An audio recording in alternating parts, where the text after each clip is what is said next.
Alléluia, Amen. Bienvenue sur les vitamines du royaume pour cette troisième vidéo et dernière vidéo sur le chapitre de la persécution. Nous avons vu dans les deux vidéos précédentes que Jésus lui-même avait annoncé les bénédictions, mais aussi les persécutions à cause de la parole. Et cette persécution a existé depuis le meurtre d'Étienne à la première église et elle s'est poursuivie tout au long des siècles jusqu'à nos jours. Et maintenant, dans nos pays occidentaux, elle arrive, mais sous une forme peut-être différente que ce que nous avons vu dans les Écritures ou dans les siècles passés. Et elle est aussi bien présente dans certaines parties du monde, telles qu'en Chine ou dans les pays musulmans. À ce propos, je dois préciser que la persécution peut revêtir différentes formes, comme je l'ai dit. Nous connaissons la forme violente qui va jusqu'au meurtre, et au début de l'Église, mais aussi sous l'empereur Néron. Mais elle peut être aussi beaucoup plus subtile et beaucoup plus vicieuse, comme la persécution qu'a subie Daniel, Shadrach, Meshach, Abed-Nego au temps du roi Nebuchadnezzar. Amen. Ça s'appelle la persécution morale. Ça veut dire quoi ça? C'est lorsque les États promulguent des lois iniques et antichristes, essayent de faire y conformer les véritables fils et filles de Dieu, qui sont alors placés devant un dilemme. Faut-il suivre Dieu ou suivre les hommes? Et la Bible dit que c'est là que l'amour du plus grand nombre se refroidira. Amen. Et nous percevons déjà ici de telles choses en Europe. Les ferments sont là, et cela bout sous la surface, et les lois restrictives commencent à être mises en place, d'abord au niveau général, mais même au niveau de la parole, etc. Donc nous voyons bien que le filet a été jeté sur la terre et qu'il y a une certaine pression qui s'installe. Bon, le Seigneur permet ceci aussi afin que chacun fasse son choix, un choix délibéré. Mais vous savez, il n'y a rien de nouveau sous le soleil, c'est l'Ecclésiaste qui le dit. La problématique existait déjà, cette problématique-là existait déjà bien avant Christ, la problématique du choix, je parle, la problématique du choix. Et la Bible témoigne de ces temps anciens, notamment dans 1 Roi 18, 21. C'est l'histoire d'Élie. Élie s'approcha de tout le peuple et dit, « Jusqu'à quand clocherez-vous des deux côtés? Si l'Éternel Dieu et Dieu allait après lui, si Sébal allait après lui, et le peuple ne lui répondit rien. Amen, amen, alléluia. » Donc, à un moment donné, on est forcé de faire un choix. Maintenant, pourquoi on doit faire un choix? On doit aussi comprendre une chose, c'est que la gloire de Dieu ne peut pas se manifester sur une église apathique, compromise avec le monde, tiède pour l'évangile. Un pied dedans par les actes religieux, un pied dehors avec la vie quotidienne conforme, je vais dire, au monde, et avec cette fausse idée de ce qu'est la grâce qui est permissive et qui tolère le péché. Nous vivons dans de tels temps. Non, la gloire de Dieu ne peut se manifester qu'au travers de vases purs et sanctifiés. Amen. La Pentecôte est descendue en 1906 sur 2 hommes. Pourquoi? Il y en avait un qui priait sans cesse, parce qu'il avait à cœur le corps de Christ, qui priait sans cesse, et l'autre a reçu aussi. Et le réveil aussi, je crois, en Écosse, ça a été par le biais d'une personne qui s'est sacrifiée dans la prière. En l'occurrence, c'était Evan Roberts. C'est pourquoi aujourd'hui, le Seigneur sonne la trompette. Et la trompette, c'est la trompette de la repentance. Repentez-vous, repentez-vous, amendez vos voies, rectifiez vos voies. C'est le message de l'heure aujourd'hui. C'est le même message que celui de tous les prophètes, le message de Jean-Baptiste qui était le précurseur, et le message de Jésus-Christ lui-même, car ce fut son premier message. Repentez-vous, car le royaume des cieux est proche. Alléluia. Au temps de l'Église primitive, pourquoi haïssait-on tant les disciples de Christ? Parce qu'ils avaient de nouvelles idées, une nouvelle religion?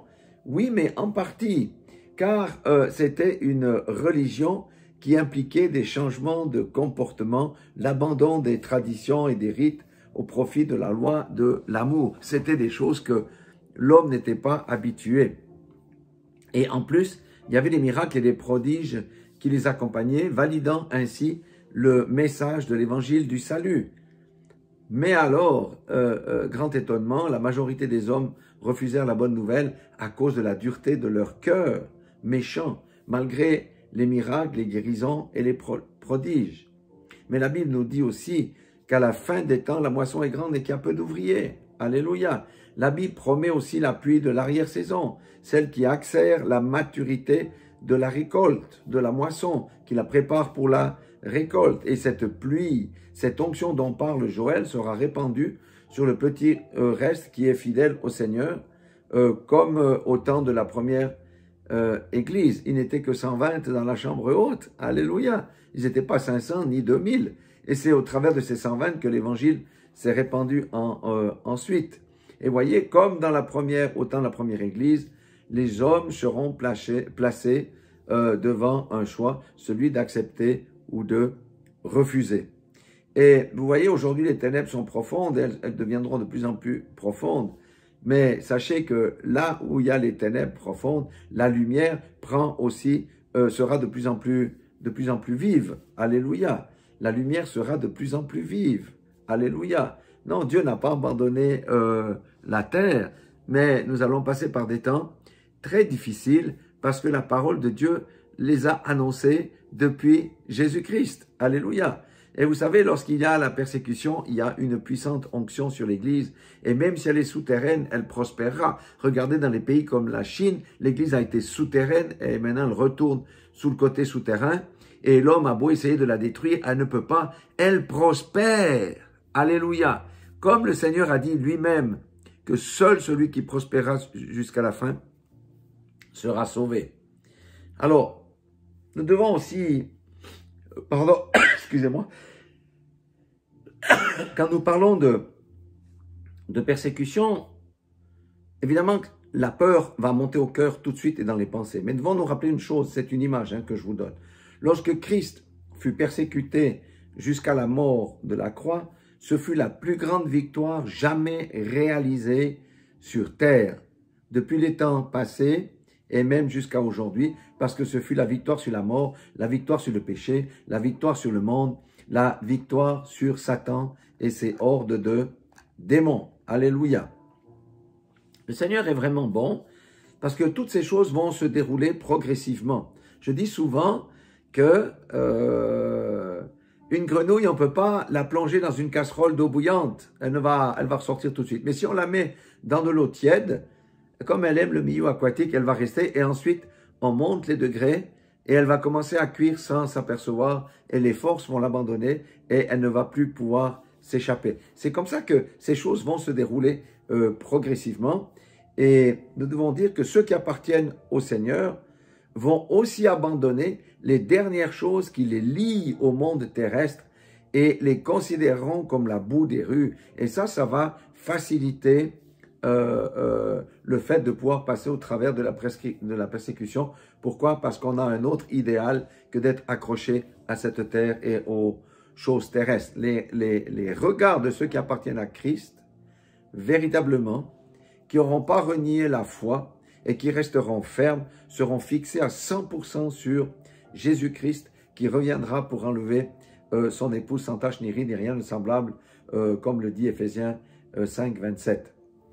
Tout cela seront concentrés sur l'œuvre que le Seigneur leur a commandé de faire et à l'endroit où il les aura placés.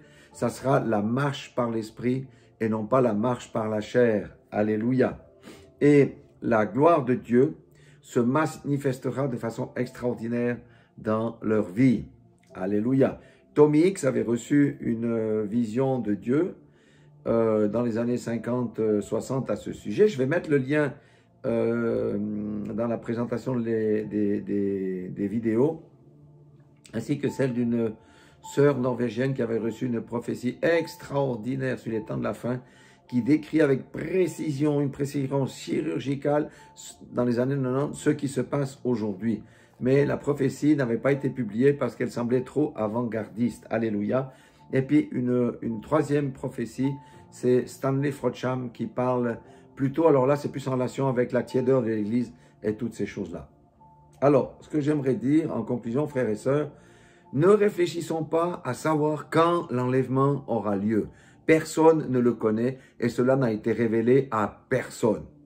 D'accord? Dieu seul connaît le moment et l'heure de l'enlèvement. Ne raisonnons pas à savoir comment on va faire si la persécution vient. Ce n'est pas la chair qui doit nous conduire, mais c'est le Saint-Esprit. Ne pensons pas à nos souffrances, mais focalisons-nous sur notre Seigneur et notre Sauveur et sur la couronne glorieuse qui nous est réservée. Comme je l'ai dit tantôt, quand il y a la persécution, la gloire de Dieu va se manifester. Alléluia. Alléluia. La gloire de Dieu va se manifester au travers de qui? Au travers de l'Église. Maintenant, c'est vrai, la connaissance c'est bien, mais ce n'est pas la théologie qui est importante. Et je sais que beaucoup critiqueront ce message parce que ça ne correspond pas à leurs idées reçues ou à leur théologie. Et ils vont continuer leur route. Mais sachez que Apocalypse 3,6 dit « Ainsi parce que tu es tiède, tu n'es ni froid ni bouillant, je te vomirai de ma bouche. » Le Seigneur sonne la trompette pour qu'on amende nos voix, qu'on se repente, qu'on développe la relation personnelle et intime avec lui et qu'on marche selon le canon de la parole de Dieu. Comme je disais tantôt, la théologie c'est bien, mais ce n'est pas là le plus important.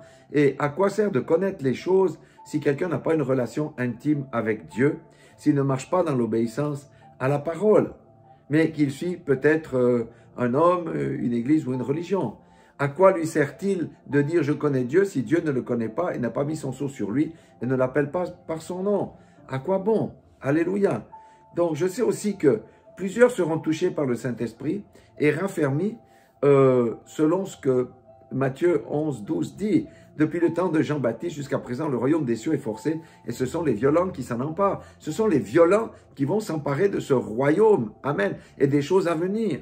Parce que Jésus a dit, l'église est tiède, l'église de Laodicée est tiède. Elle est tiède. Et le Seigneur va faire quelque chose. Donc, sachez aussi que la crainte ne vient pas du Seigneur, mais de l'ennemi. Du Seigneur viennent la consolation, le soutien, la force, l'assurance et tout ce qui est nécessaire pour la provision et tout ce qui est nécessaire pour traverser les épreuves difficiles. Alors, soyons violents, car ce sont les temps de la préparation. Et même la préparation est déjà avancée. Et pour les retardataires, ça commence à venir difficile. Mais il y a encore temps, vraiment de rechercher le Dieu Tout-Puissant, de marcher dans l'obéissance à la parole, de se repentir et de marcher dans la sanctification.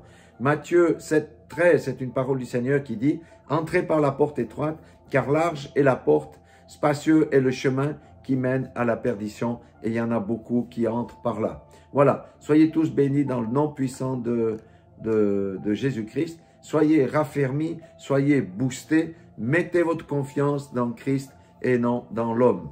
Au nom puissant de Jésus-Christ, recevez la paix, recevez l'intelligence pour comprendre ces choses dans le nom puissant de Jésus-Christ. Amen.